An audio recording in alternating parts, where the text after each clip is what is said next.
నమస్తే రమగారు. నమస్తే. రమగారు, ఏదైనా దెయ్యం కథలు అలాంటివి ఏమైనా చెప్తారా? పిల్లల కోసం చెప్తాం. ఓకే.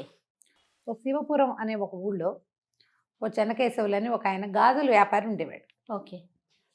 గాజుల వ్యాపారం అంటే ఇప్పుడు చూడు, మనం ఏదైనా వ్యాపారం అంటే వాడు ఒక మైక్ పెట్టుకుని తిరుగుతున్నారు, ఉల్లిపాయలు టమాటాలు అవును. ఆపిల్స్ అనుకుంటూ. పూర్వం ఏం చేసేవాళ్ళు, ఏదో గాజులు అని కేకేసేవాళ్ళు. గంట పెట్టుకునేవాడు ఆయన. గంట మోగిస్తే జనాలు ప్రజలు తెలుసుకునేవాళ్ళు. అరుపులు కేకలు లేకుండా గంటలు మోగించేవాడు.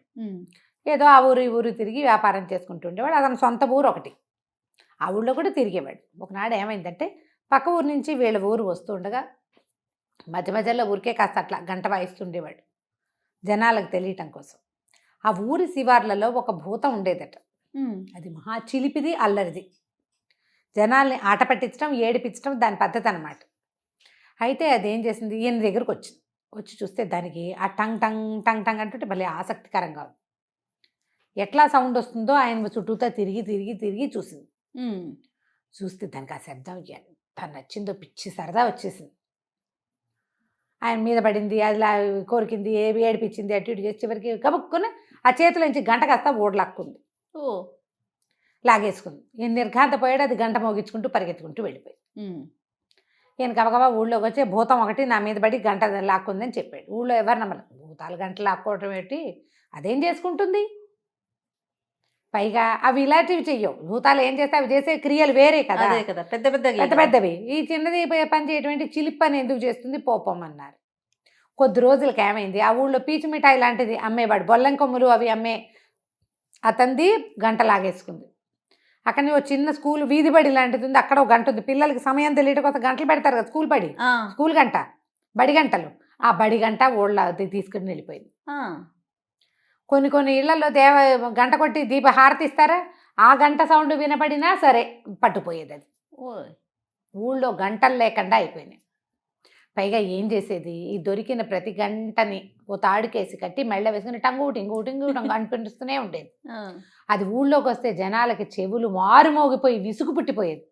24 గంటలు టింగో టంగో అంటుంటే ఎట్లా, బడి గంట గుడి గంట ఈ పీచు మిఠాయితో గాజులతో ఎప్పుడైనా ఓసారి మోగితే మనకి సంకేతం, కానీ మరి నిరంతరము టింగ్ టింగ్ టింగ్ అంటుంటే దాన్ని తట్టుకోవద్దు, విసుగొచ్చేది. దేవాలయం మీద గంటలు కూడా ఓడలాక్కుంది. అది అక్కడ ధ్వజస్తంభానికి చిట్టి చిట్టి గంటలు ఉంటాయి, అవి కూడా తీసుకెళ్ళిపోయింది.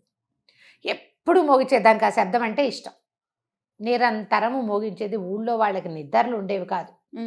పిల్లలు ఏడ్చిన వాళ్ళు ఏడ్చినట్టే ఉండేవాళ్ళు. పైగా ఆ భూతం వచ్చింది ఊళ్ళోకి వచ్చేది, గంటలు మోగిస్తోందనుకో కుక్కలు అరిచేవి. కుక్కల మోత, గంటల మోత. పసిపిల్లలు ఏడుస్తారు. ఊళ్ళో వాళ్ళు జనాలు విసిగిపోయేవాళ్ళు. మంత్రాల మరిడయ్య ఒక ఆయన ట్రై చేస్తాను, నేను భూతాన్ని ఇచ్చేస్తానన్నాడు. భూతాన్ని దాన్ని సంగతి చూస్తానన్నాడు. సరే ఒక ముగ్గు వేసుకుని కూర్చున్నాడు. ఆయన దగ్గర ఇట్లా మెళ్ళలో ఒక చిన్న వెండి గంట ఉంది ఆయనకి. ఆ భూతం ఏమీ భయపడకుండా వచ్చి ఆ ముగ్గులో కూర్చుని ఆ ముగ్గంతా చెరిపేసి నీళ్ళు ఎత్తి దాంట్లో పోసి ఆయన నెత్తి మీద ఒకటి కొట్టి ఆ మెళ్ళలో ఉన్న వెండి గంట కూడా వాళ్ళ అక్కుని తీసుకుపోయింది. ఆ వెండి గంట ఆయన వాళ్ళ తాతదో ముత్తాతదో పాపం. ఇలా దివో ఇలాగే గడిచినాయి రోజులు. ఆ మోతలు పడలేకపోయేవాళ్ళు. అయితే ఆ ఊళ్ళో ఒక కుర్రాడు ఉన్నాడు, వాడు చాలా తెలివైనవాడు. వాడు ఏమన్నాడంటే, ఒక్క ఉపాయంతో దీన్ని చేసేయచ్చు అని చెప్పి పక్క ఊరి నుంచి గంట ఒకటి కొనుక్కొచ్చాడు. ఒకరోజు ఆ గంట చేత్తో పుచ్చుకుని ఈ గంటల భూతం గంటలు మోగించుకుంటూ వచ్చేసరికి దాన్ని ఎదురుగుండాకి వెళ్ళాడు. ఏమిటి దానికి ఆశ్చర్యం వేసింది. తను చూసి అందరూ బెదిరిపోతారు, పారిపోతారు. ఆ గంటల శబ్దాన్ని చెవులు మూసుకుంటారు. వీడు 2 చెవుల్లోనూ కొంచెం చక్కగా పత్తి పెట్టుకుని ఉన్నాడు. ఆ మోత వాడికి విసుగ్గా లేదు. ఏమన్నాడు, ఇదేం మోత, అదొక దానికి నాకు భయం ఏమిటి అనేసరికి భూతానికి ఆశ్చర్యం వేసింది.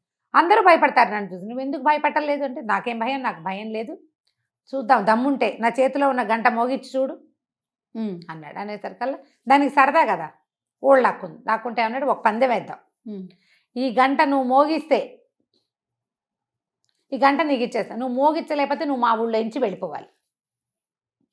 భూతానికి నవ్వొచ్చింది. ఇట్లాంటివి ఎన్ని గంటలు చూసింది అది. అది ఏమంటే సరే నేను చేస్తాను, గంట కొట్టింది, సౌండ్ రాల. అది ఆశ్చర్యపోయింది. వెనక్కి తిప్పి చూస్తుంది. గంటలో ఒక కడియం ఉండాలి కదా, ఒక పొడుగాటి పొల్ల ఉండాలి, అదే కదా మోగేది. ఆశ్చర్యపోయింది. నువ్వు భలే దొంగమొహం, నువ్వు నన్ను మోసం చేస్తున్నావు, ఇందులో కర్ర లేదు, అది ఉంటే కదా మోగేది. పెట్టింది దానికి తెలుసు, లోపల కడ్డీ ఉంటేనే అది అటు ఇటు కదిలితేనే కదా మోత వచ్చేది. దీనికి కడ్డీ లేదు, కాబట్టి నువ్వు నన్ను మోసం చేసావంటే ఈయన అన్నాడు, కాదు ఇది విచిత్రమైంది, నువ్వు మోగించలేకపోతే నేను మోగిస్తాను కావాలంటే చూడన్నాడు. నేను మోగిస్తే నువ్వు ఊళ్ళో నుంచి వెళ్ళిపోవాలి. సరే అన్నది దయ్యం. ఆ భూతం ఒప్పుకోదు. గంట తన చేతిలో పెట్టింది. మన కుర్రాడు అది ఊపాడు, ఇట్లా ఊపితే టింగ్ టింగ్ టింగ్ టింగ్ అని శబ్దం వస్తుంది. భూతం ఆశ్చర్యపోయింది, మళ్ళీ లాక్కుంది. తను ట్రై చేసింది, తను ఊపితే రావట్లా, వాడు ఊపితే వస్తుంది. అప్పుడు కుర్రాడు ఏమన్నాడు, మరి నువ్వు ఒప్పుకున్నావు కదా, నీ వల్ల కాలేదు నా వల్ల అయింది, నువ్వైనా ఉండాలి నేనైనా ఉండాలి, మరి నువ్వు ఒప్పుకున్నావు కాబట్టి ఊళ్ళో నుంచి వెళ్ళిపోమన్నాడు. ఈ భూతం ఏం చేస్తుంది, ఆ గంటలన్నీ అక్కడ వదిలిపెట్టి వెళ్ళిపోయింది. వెళ్ళిపోతే ఊళ్ళో వాళ్ళందరూ పరిగెత్తుకొచ్చారు, ఎవరింట్లో గంటలు వాళ్ళు తీసుకుపోయారు.